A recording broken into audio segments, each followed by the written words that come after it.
சங்கீதம் 117 வேதத்தின் மையப்பகுதியாகவும் 2 வசனங்களை கொண்டதாகவும் அமைந்துள்ளது.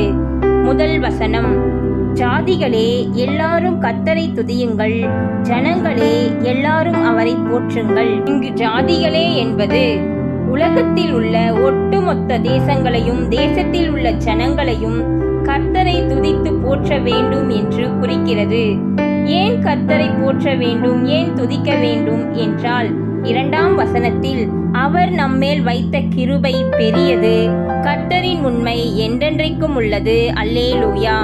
ஆம், அவர் நம்மேல் வைத்த கிருபை எவ்வளவு பெரியது. நம்முடைய பாவங்களுக்காக தன்னையே பலியாக்கினவரை நோக்கி பார்ப்போம் என்றால் அவர் நம்மேல் வைத்த கிருபை எவ்வளவு பெரியது என்று உணர்ந்து கொள்ள முடியும். தேசங்களே, ஜனங்களே எல்லோரும் வாருங்கள், சீக்கிரமாய் வரப்போகும் ராஜாவை துதித்து போற்றுவோம். ஆமேன்.